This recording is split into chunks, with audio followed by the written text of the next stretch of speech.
how many chances do you think you'll have in your life for like a serious, high-quality, intimate relationship? What do you guys think? How many chances are you going to have for that? 3 to 4. Okay, that's good. That's good. Yeah, I would say you probably top out at about 5. Okay. 2 down, 3 to go. So, okay, so, you know, that's not that many chances. Plus, you get old quick. You know, by the time you're 45, you're not going to have a family. And well, you can do that sometimes if you're male. If you're female, maybe, but it gets pretty rough. And you're looking probably at that point at a fair bit of in vitro and that sort of interaction. It's tough, it's hard on people. So, you know, not only do you not have that many chances, you don't have that much time.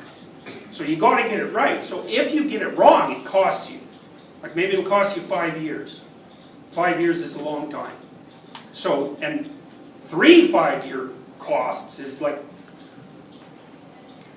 you've lost things there that you can't replace. Okay, so that's one part of it is, you don't have that many chances, and it's costly to burn up the time.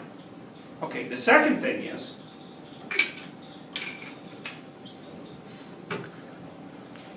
a divorce is very complicated. Like, it's not so bad if you get divorced to someone who's reasonable. But often the reason that you're getting divorced is that one or the other or both of you aren't that reasonable. And what that might mean is that you might be negotiating with someone whose basic goal is to make sure that you don't have another day of success in the next 20 years. And if that's their goal, they will attain it. So, and there's lots of ways people do that, and they usually do it by holding their children hostage. And people will definitely do that. They do it all the time, you know. So, you want to avoid that. And then, you know, then of course it's hard on the relationship you have with your children. And like those are probably the most important relationships you have in your life. You know, it's like, might be parents, might be siblings, might be your partner, might be your kids. But I think when it comes right down to it, your parents are old, and so are you, but your kids aren't. And they're just as close. Plus they need you. And so you start twisting and messing that about, boy, it's hard on your psyche. It's hard on the kids too. So, you know.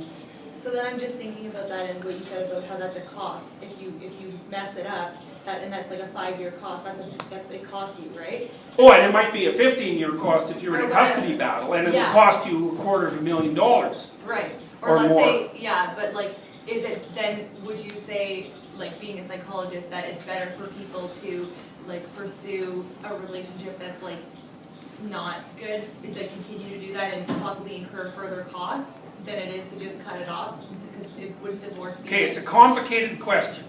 What I would say is, don't make the kind of mistakes that get you into such a stupid relationship to begin with. Okay, because that's the answer to that question. And the way you do that is by trying not to delude yourself any more than is absolutely necessary. And that means, when you're in the damn relationship, tell the person the truth and try to figure out what the truth is for you. And don't put up with any nonsense, and stand up for yourself. And also aim towards the good. You know, if you do all those things, then your relationship is probably going to work. If you're trying to do all those things, really, and you have a partner that will not do that, then leave. But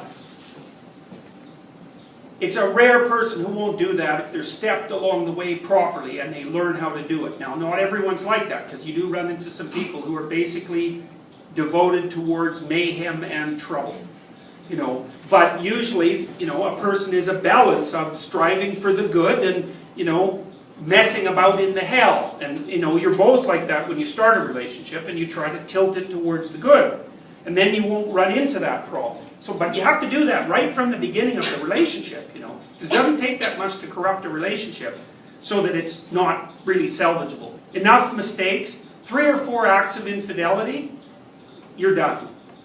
You aren't going to come back from that, because the fundamental element of trust has been removed. And then you can't communicate with the person because you don't know if they're telling you the truth, and then you don't know if you're dealing with reality. And if you're not dealing with reality with your partner, it's like, good luck fixing that. It's like you're working on a ghost car while the real one is sitting in the shop with the motor out, you know. It's not going to get you anywhere. So a lot of the issue is don't get in the trouble to begin with. If you are in the trouble, well, then you try to straighten yourself out and see if you can fix it. Well, if you can't, your options aren't great.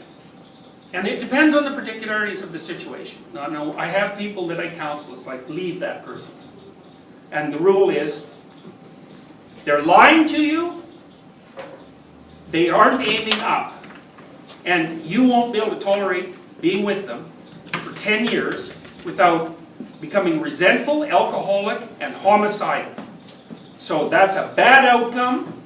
There's nothing you can do to avoid it, so you might as well leave.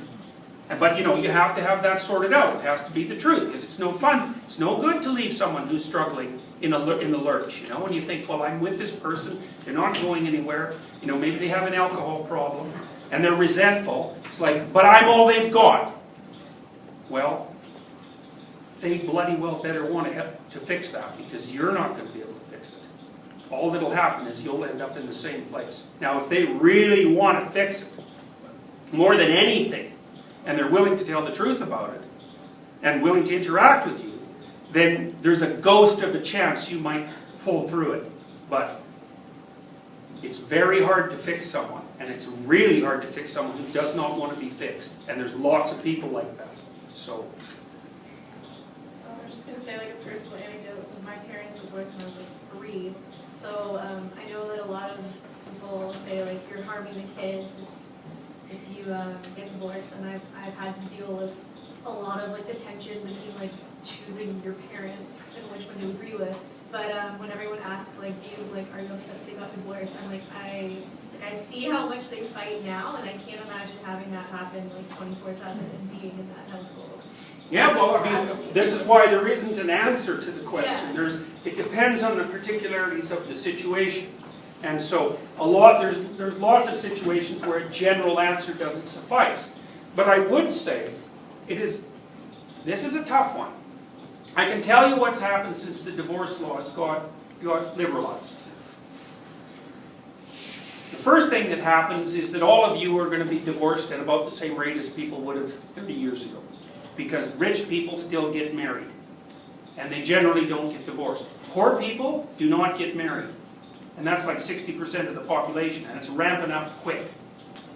And there's no evidence whatsoever that that's anything but catastrophic. So kids who are raised by single parents do not do as well. Now, that doesn't mean there aren't some single parents who are doing a stellar job. Obviously there are, and there's some married parents that do a terrible job. That's not the issue. The issue is the bulk of the evidence, and the bulk of the evidence strongly suggests that children who are raised with 2 parents do better. Well, duh. Why? Well, why? It's impossible to raise children. Jesus, they're expensive, they're troublesome, they're smart, and they're useless. You know, so, and you've got them for 20 years. It's like, you're going to do that by yourself? Sure you are. You know, you're going to be working at a horrible job 40 hours a week or more, like a retail job, for example, where they just treat you like a slave. And then you're going to go home to your miserable kids exhausted. It's like, that's not fun. And you know, it's increasingly the norm for huge chunks of our population. Like, elitist liberal types, like all of you, for example, don't pay much attention to what happens to people who are actually poor. But as far as I can tell, it's been a bloody catastrophe for them. You know, there's an old saying, when the upper class gets a cold, the lower class gets pneumonia. And you know, the thing about that saying, it's true. It's like, it's not a metaphor, it's literally the case. If an epidemic sweeps through a population, the population dies from the poor people upward, because they're so damn stressed. So, you know, I would say, with regards to marriage, now I've been married a long time. It's just about 26 years now, you know, and I've noticed a bunch of things about marriage. One is, 2 brains are better than 1. And so if you actually communicate with your partner, because they're not like you, it's like you have a corpus callosum between you, you know, and they'll tell you things that you don't understand. You know, like when you're being stupid, you know, in a typically feminine way, say, or a typically masculine way, or in whatever stupid way you manage to be stupid. They'll point that out to you, you know, and that can be really helpful, even though it's extremely annoying. You know, and they can help you make decisions, and they're a good place to confess to. You know, and it's really helpful when you're trying to figure out how to discipline children, so that you're not a pathetic milksop who lets them run all over you, or some tyrant who, you know, likes to beat them with a stick when they sneeze. You know, hopefully you kind of find some pleasant middle ground in there, and it's a lot easier to do that with 2 people than with 1. And then they can spell you off when you're exhausted. Particularly useful if you have small children, because you will be exhausted when you have small children. You know, plus the narrative of your life has continuity, and that's nice. You know, and if your home is set up properly, it's actually a pleasure to go to it. You know, it is a buttress against the chaotic and uncaring external world, because the external world in many ways doesn't give a damn about you. You know, so if you go home and it's set up reasonably well, it's like, hey, you've got somewhere to belong. That's not so bad. Just another related situation that has personal relevance for me and for other people too. Is that in many situations, like when something bad happens, you know, okay, yeah, I've got to do some kind of reparative thing, right? And so say it's like a health scare, you go, okay, I got to work on my diet. And then it's a divorce, it's like, all right, well, I got to work through why I didn't think I was headed for a divorce for the last 20 years, but now it just happened. And, but in some situations, people know they got to repair, but they don't want to get something that would actually be repairing. So they go to people who are specialists in like other areas of like personal, psychological dealings and stuff like that. Anything but divorce, like attention deficit, work on your attention skills, or like work on these, or like assertiveness training or something like that. But like they're diligently avoiding the heart of the matter. And Well, what would you okay. make of that? And if you were in a family with somebody like that, is there something you can do? Well, you know, some situations are like Humpty Dumpty, right? There's no putting it back together. Yeah. Now, but again, in terms of avoidance of those situations, it's like, you think about that hierarchy again. Well, divorce is a low-resolution, high-impact solution, because it just tears a chunk of that hierarchy out and throws it away. That's a lot, and it's costly. Yeah. It's going to hurt you. Okay, so then you think, well, what might you do instead of that? And the real answer is solve the damn problems as they arise. You know, and that's hard, and it requires drilling down. It really requires drilling down. So one of the things I want to build, for example, which I haven't built yet, it's kind of like going to be like this future authoring thing that you guys do. I want to build a problem-solving matrix for couples. Because here's how not to get divorced from your wife. Figure out how to set the table properly. Now, what does that mean? It's really, really complicated. It's like, who's going to cook? When are they going to cook? Why are they cooking? How should you respond to it? Who buys groceries? What are the groceries going to be? Who's going to put them away? How do you say thanks when someone does something for you in the domestic environment? And what's happened, and this is part of the death of God, roughly speaking, is that the roles are gone. Okay, and what that means is you better be awake. Because it turns out that running a kitchen in a house is unbelievably complicated and difficult. And so you have to negotiate how to do it. And you're a terrible negotiator. You don't know how to decompose the damn problem to the point where you could solve it. You won't admit what you want. You won't admit what you're like. You won't pay any attention to what actually irritates you. You know, so you like to think that you're nice and easy to get along with, but you're not.